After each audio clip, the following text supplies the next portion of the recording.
ओम शांति। 3 अगस्त 2025 बाबा के महावाक्य हैं। रिवाइज मुरली है 28 मार्च 2006। आज का टॉपिक है विश्व की आत्माओं को दुखों से छुड़ाने के लिए मनसा सेवा को बढ़ाओ, संपन्न और संपूर्ण बनो। आज सर्व खजानों के मालिक बाप दादा अपने चारों ओर के सर्व खजाने संपन्न बच्चों को देख रहे। बाप दादा ने हर एक बच्चे को सर्व खजाने का मालिक बनाया है। एक ही देने वाला और सर्व को एक जैसे सर्व खजाने दिए। किसको कम किसको ज़्यादा नहीं दिए। क्यों? बाप अखुट खजाने के मालिक हैं, बेहद का खजाना है। इसीलिए हर एक बच्चा अखुट खजाने का मालिक है।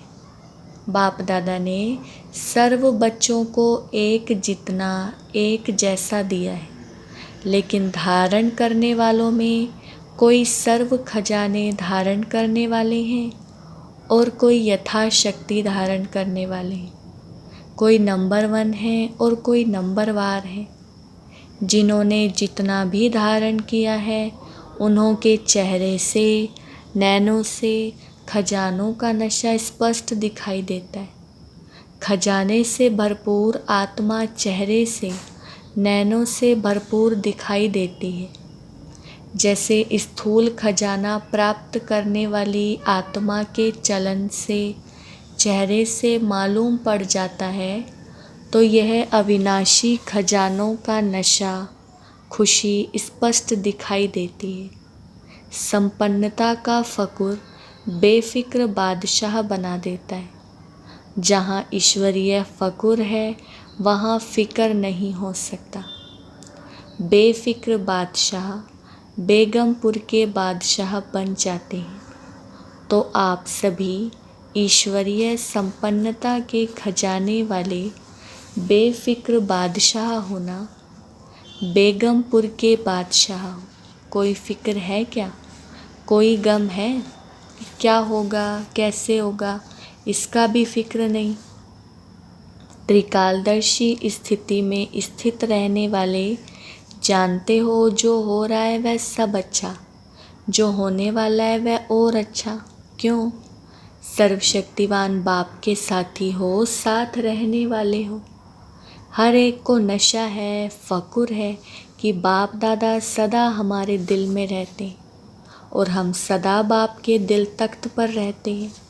तो ऐसा नशा है ना, जो दिल तख्त नशीन है उसके संकल्प तो क्या, स्वप्न में भी दुख की लहर लैस भी नहीं आ सकती है उसमें। क्यों? सर्व खजानों से भरपूर है और जो भरपूर चीज़ होती है उसमें हलचल नहीं होगी। तो चारों ओर के बच्चों की संपन्नता देख रहे थे। हर एक का बाप दादा ने जमा का खाता चेक किया।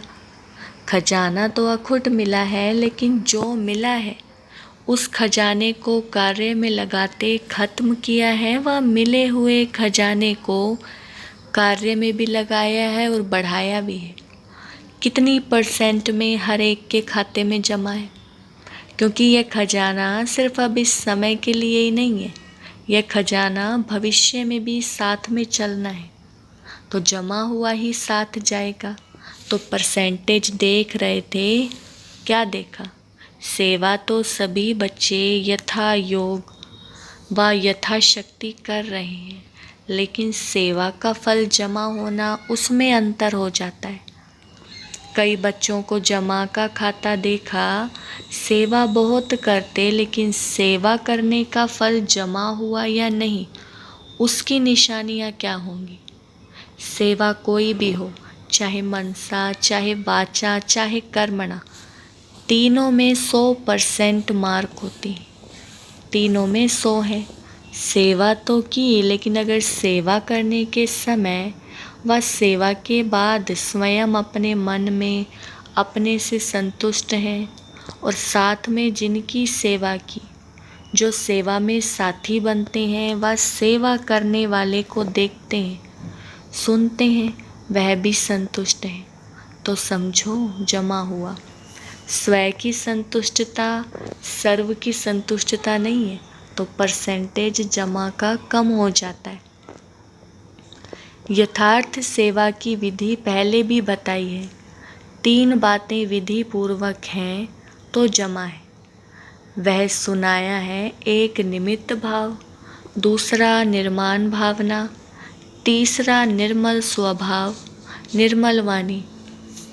भाव, भावना और स्वभाव बोल अगर यह 3 बातों से एक बात भी कम है, 1 है 2 नहीं है, 2 है 1 नहीं है, तो वह कमजोरी जमा की परसेंटेज कम कर देती है। तो 4 ही सब्जेक्ट में अपने आप को चेक करो, क्या 4 ही सब्जेक्ट में हमारा खाता जमा हुआ है? क्यों?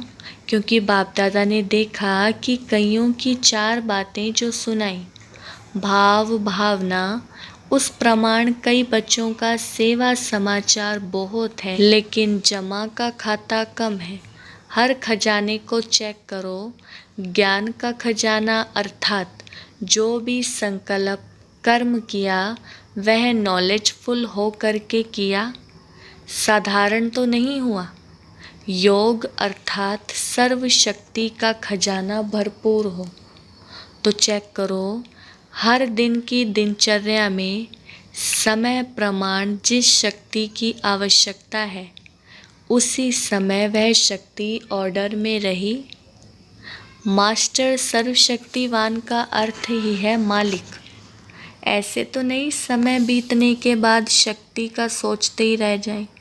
अगर समय पर ऑर्डर करने पर शक्ति इमर्ज नहीं होती है, एक शक्ति को भी अगर ऑर्डर में नहीं चला सकते तो निर्विघ्न राज्य के अधिकारी कैसे बनेंगे? तो शक्तियों का खजाना कितना जमा है?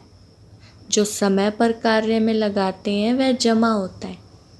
चेक करते जा रहे हो कि मेरा खाता क्या है, क्योंकि बाप दादा को सभी बच्चों से अति प्यार है। बाप दादा यही चाहते हैं कि सभी बच्चों का जमा का खाता भरपूर हो, धारणा में भी भरपूर। धारणा की निशानी है हर कर्म गुण संपन्न होगा।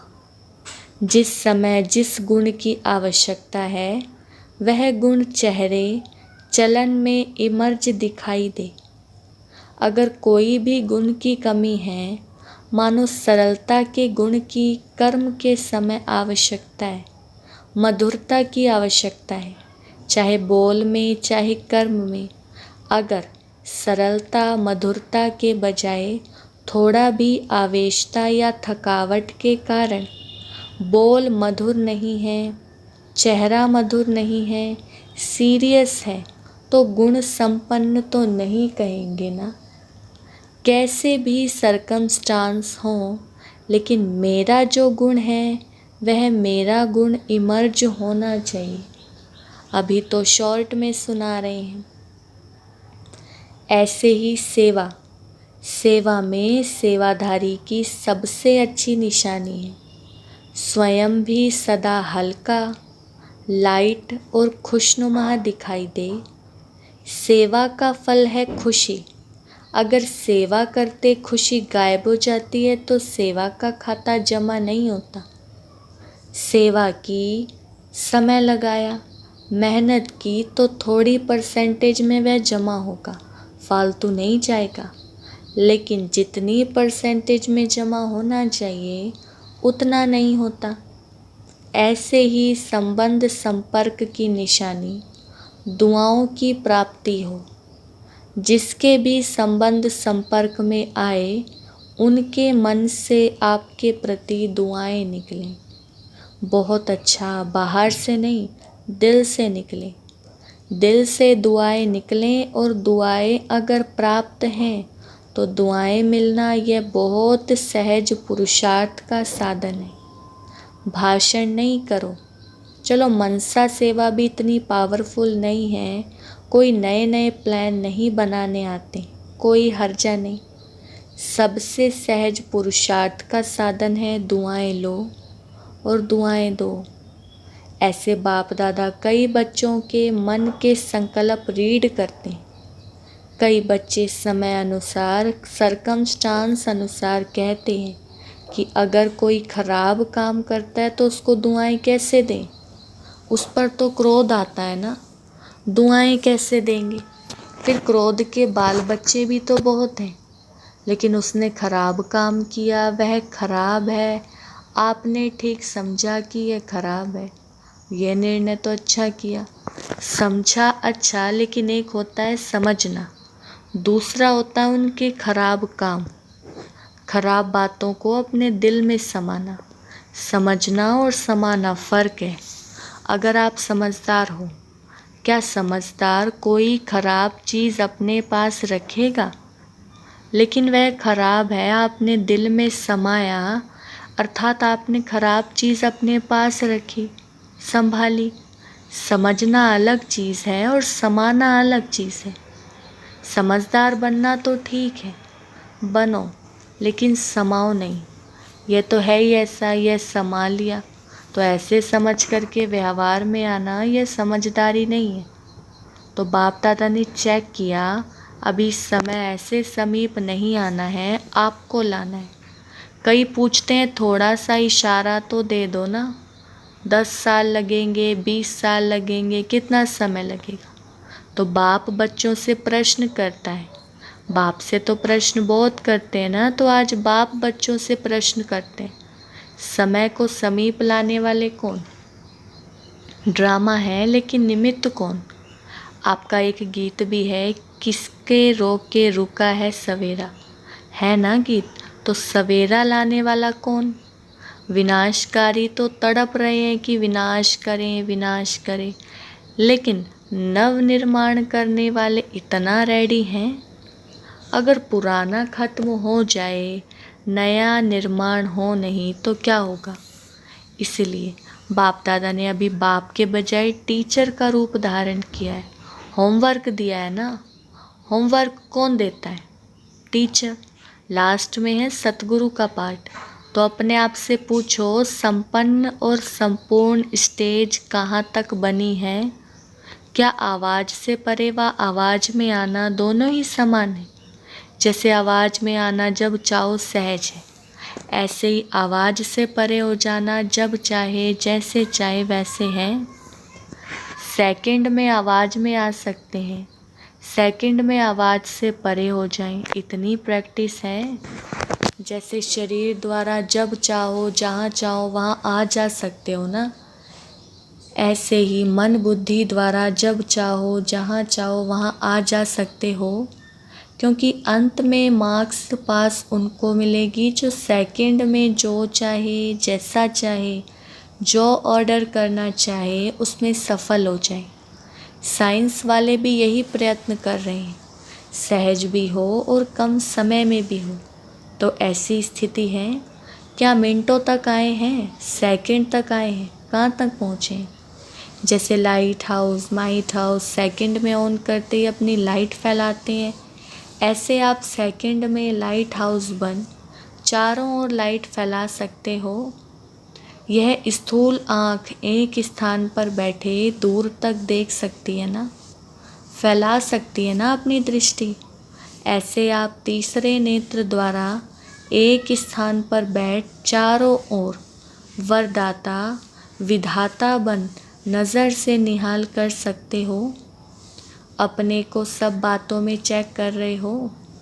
इतना तीसरा नेत्र क्लीन और क्लियर है सभी बातों में। अगर थोड़ी भी कमज़ोरी है तो उसका कारण पहले भी सुना है कि यह हद का लगाव मैं और मेरा है। जैसे मैं के लिए स्पष्ट किया था, होमवर्क भी दिया था, 2 मैं को समाप्त कर 1 मैं रखनी। सभी ने यह होमवर्क किया। जो इस होमवर्क में सफल हुए वे हाथ उठाओ। बाप दादा ने सबको देखा है, हिम्मत रखो, डरो नहीं, हाथ उठाओ। अच्छा है, मुबारक मिलेगी। बहुत थोड़े हैं, इन सब के हाथ टीवी में दिखाओ। बहुत थोड़ों ने हाथ उठाया है, अभी क्या करें। सभी को अपने ऊपर हंसी भी आ रही है। अच्छा, दूसरा होमवर्क था क्रोध को छोड़ना है, यह तो सहज है ना। तो क्रोध को किसने छोड़ा? इतने दिनों में क्रोध नहीं किया। इसमें बहुतों ने हाथ उठाया, इसमें थोड़े ज़्यादा है। जिन्होंने क्रोध नहीं किया आपके आसपास रहने वालों से भी पूछेंगे। जिन्होंने हाथ उठाया वह खड़े हो जाओ। अच्छा बहुत है, क्रोध नहीं किया है। संकल्प में मन में क्रोध आया, चलो फिर भी मुबारक हो। अगर मन में आया, मुख से नहीं किया तो भी मुबारक है। बहुत अच्छा। तो आप ही रिजल्ट के हिसाब से देखो, क्या स्थापना का कार्य स्वयं को संपन्न बनाना और सर्वात्माओं को मुक्ति का वर्षा दिलाना, यह संपन्न हुआ है। स्वयं को जीवन मुक्ति स्वरूप बनाना और सर्वात्माओं को मुक्ति का वर्षा दिलाना, यह है स्थापना कर्ता आत्माओं का श्रेष्ठ कर्म। तो बाप दादा इसलिए पूछता है कि सर्व बंधनों से मुक्त जीवन मुक्त की स्टेज पर संगम पर ही पहुँचना है, व सत्युग में पहुँचना है। संगम युग में संपन्न होना है या वहाँ भी राजयोग करके सीखना है। संपन्न तो यहाँ बनना है ना, संपूर्ण भी यहाँ ही बनना है। संगम युग के समय का भी सबसे बड़े ते बड़ा खजाना है। तो किसके रोके रुका है सवेरा, बताओ। तो बाप दादा क्या चाहते हैं, क्योंकि बाप की आशाओं का दीपक बच्चे ही हैं, तो अपना खाता अच्छी तरह से चेक करो। कई बच्चों को तो देखा है, कई बच्चे तो मौजी राम है, मौज में चल रहे हैं, जो हुआ सो अच्छा। अभी तो मौज मना लो, सत्युग में कौन देखता है, कौन जानता। तो जमा के खाते में ऐसे मौजी लाल कहो, मौजी राम कहो, ऐसे भी बच्चे देखें। मौज कर लो। दूसरों को भी कहते हैं अरे क्या करना है, मौज करो, खाओ पियो मौज करो, कर लो मौज। बाप भी कहते हैं कर लो, अगर थोड़े में राज़ी रहने वाले हो तो थोड़े में राज़ी हो जाओ। विनाशी साधनों की मौज अल्पकाल की होती है। सदा काल की मौज को छोड़ अगर अल्पकाल के साधन की मौज में रहना चाहते हैं तो बाप दादा क्या कहेगा, इशारा देगा और क्या करेगा। कोई हीरो की खान पर जाए और 2 हीरे लेकर खुश हो जाए तो उनको क्या कहेंगे। तो ऐसे नहीं बनना। अतीन्द्रिय सुख के मौज के झूले में झूलो, अविनाशी प्राप्तियों के झूले की मौज में झूलो। ड्रामा में देखो माया का पार्ट भी विचित्र है। इसी समय ऐसे ऐसे साधन निकले हैं जो पहले थे ही नहीं, लेकिन बिना साधन के भी जिन्होंने साधना की, सेवा की, वह भी तो एग्जाम्पल सामने है ना। क्या ये साधन थे, लेकिन सेवा कितनी हुई, क्वालिटी तो निकली ना, आदि रत्न तो तैयार हो गए ना। यह साधनों की आकर्षण है। साधनों को यूज़ करना रोंग नहीं कहते, लेकिन साधना को भूल साधन में लग जाना, इसको बाप दादा रोंग कहते हैं। साधन जीवन के उड़ती कला का साधन नहीं है, आधार नहीं है, साधना आधार है। अगर साधना के बजाय साधनों को आधार बनाया तो रिजल्ट क्या होगी। साधन विनाशी हैं और रिजल्ट क्या, साधना अविनाशी है, उसकी रिजल्ट क्या होगी। अच्छा, चारों ओर के बच्चों के पुरुषार्थ और प्यार के समाचार पत्र बाप दादा को मिले हैं। बाप दादा बच्चों का उमंग उत्साह देख यह करेंगे यह करेंगे, यह समाचार सुन खुश होते हैं। अभी सिर्फ जो हिम्मत रखी है, उमंग उत्साह रखा है, इसको बार बार अटेंशन दे, प्रैक्टिकल में लाना। यही सभी बच्चों के प्रति बाप दादा के दिल की दुआएं हैं। और सभी चारों ओर के संकल्प, बोल और कर्म में संबंध संपर्क में संपन्न बनने वाले श्रेष्ठ आत्माओं को सदा स्वदर्शन करने वाले स्वदर्शन चक्रधारी बच्चों को सदा दृढ़ संकल्प द्वारा मायाजीत बन बाप के आगे स्वयं को प्रत्यक्ष करने वाले और विश्व के आगे बाप को प्रत्यक्ष करने वाले सर्विसेबल, नॉलेजफुल, सक्सेसफुल बच्चों को बाप दादा का याद प्यार और दिल से पदम पदम गुणा दुआएं हों। नमस्ते हो, नमस्ते। हम रूहानी बच्चों की रूहानी बाप दादा को नमस्ते नमस्ते, गुड मॉर्निंग। बाबा ने वरदान दिया है, सच्चे साफ दिल के आधार से नंबर 1 लेने वाले दिलाराम पसंद भव। विस्तार, दिलाराम बाप को सच्ची दिल वाले बच्चे ही पसंद हैं। दुनिया का दिमाग ना भी हो लेकिन सच्ची और साफ दिल हो तो नंबर 1 ले लेंगे, क्योंकि दिमाग तो बाप इतना बड़ा दे देता है जिससे रचयिता को जानने से रचना के आदि मध्य अंत की नॉलेज को जान लेते हो तो सच्ची साफ दिल के आधार से ही नंबर बनते हैं। सेवा के आधार से नहीं, सच्चे दिल की सेवा का प्रभाव दिल तक पहुंचता है। दिमाग वाले नाम कमाते हैं और दिल वाले दुआएं कमाते हैं। स्लोगन: सर्व के प्रति शुभ चिंतन और शुभ कामना रखना ही सच्चा परोपकार है। अव्यक्त इशारे सहजयोगी बनना है तो परमात्म प्यार के अनुभवी बनो। जो बच्चे परमात्म प्यार में सदा लवलीन खोए हुए रहते हैं, उनकी झलक और फलक अनुभूति की किरणें इतनी शक्तिशाली होती हैं जो कोई भी समस्या समीप आना तो दूर, लेकिन आंख उठाकर भी नहीं देख सकती। उन्हें कभी भी किसी भी प्रकार की मेहनत हो नहीं सकती। अच्छा, ओम शांति।